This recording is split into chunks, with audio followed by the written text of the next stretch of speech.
Hello, look who's back for more amazing fragrance reviews.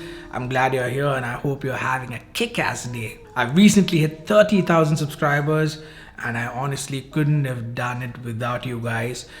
So a big thank you from me for getting me here. It shows me the trust you have in me and the kind of reviews that I put out.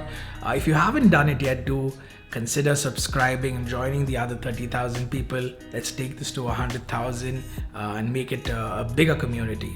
I'll just say this, if I'm going a little too slow for you, do consider also changing the speed of this video to 1.5 or 2x. You know what we're here to discuss. You saw the thumbnail, you saw the title. So let's get straight into it. But first, let's start with the presentation.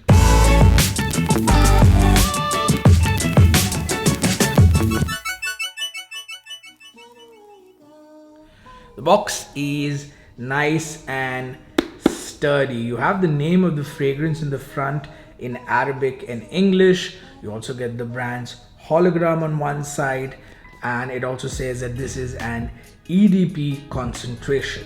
And if I had to check the batch, mine is an August 2023 batch. Here is how the bottle rests inside the box.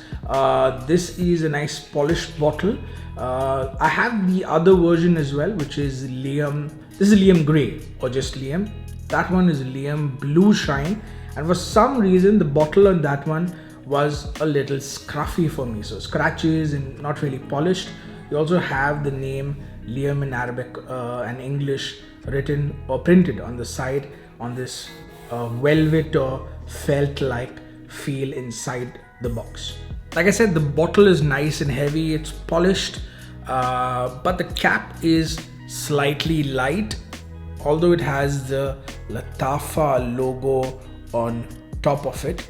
I wouldn't hold it's a little loose, so I wouldn't hold the bottle with the cap, but honestly it's nothing to worry about. This bit is gray here, which looks a lot darker in pictures to be honest, but in real life it isn't that dark. And the only difference when it comes to not the scent, of course they're two different scents, but to the bottle is this one comes in blue and gold, which is Liam Blue Shine, and this one comes in gray and silver, gray and chrome. Another thing you'll notice is also the color of the juice. This one is more brown and gray, and this one is a little on the golden or yellow side. I will be reviewing this one as well. This is said to be an Acqua di Gio Profondo clone. I'll tell you how close it is. Is it actually like Profondo and all of that? I'll do another video on it. Let me know in the comments if you want a video on this one as well. And if I get enough comments, I'll also review this one. This, on the other hand, is a take on BDK's Gris Charnel. Now you'll notice this as the notes to both of them are pretty similar. So this one has top notes of cardamom, black tea, fig, heart notes of iris, vetiver, labdanum, and base notes of sandalwood, vanilla, tonka, and patchouli. So when I first tried this at the store, Liam Grey, I immediately knew what this is gonna smell like, or what this is trying to be like. Gris Charnel is the kind of scent that once you've smelled it or you know of it or you use it, you don't easily forget that scent DNA. I wish I had a bottle to compare them side by side. I used to have a bottle actually, a partial actually, 40 ml, which I went through really quickly. It used to be one of my favorite scents to wear to work. I wanted to go for the Extrait version, which I may not go for now because honestly this kind of does the job. For now, I'll compare it to what I remember of Gris Charnel, of the scent that I loved so much. It'll actually be easier for me to point out the differences between the two instead of getting into a detailed description of the two scents. So first of all, yes, this is definitely a take on BDK's Gris Charnel. There's no doubt about that. To me, this is somewhere in between Gris Charnel, the EDP version, and Gris Charnel, the Extrait version. The main difference to me, or the one that you'll notice quickest, is in the treatment of the iris. The iris is there, although it's not as rich and creamy as it is in the BDK fragrances. And it's also, this one is also a little more vanilla heavy.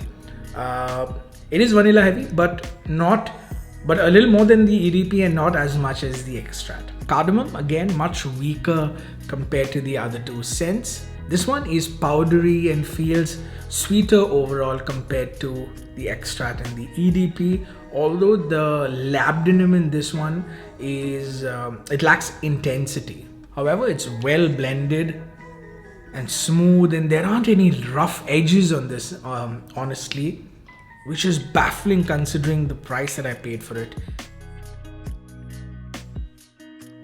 I paid just $13 for this. Yes, here in Dubai I can get it for 50 dirhams, which is equivalent to around $13 US.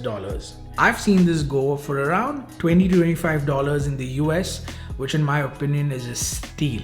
In India, if you manage to get this for lower than 1800 or around that 1800 rupee price mark, then definitely this is going to be a value for money scent for you as well. Overall, you're not going to miss out on too much. You're not missing out on too much if you go for this compared to the original, especially considering the price point. Yes, simply put, this is a flatter version of the original, but honestly, just frag heads like you and me will notice that and say it.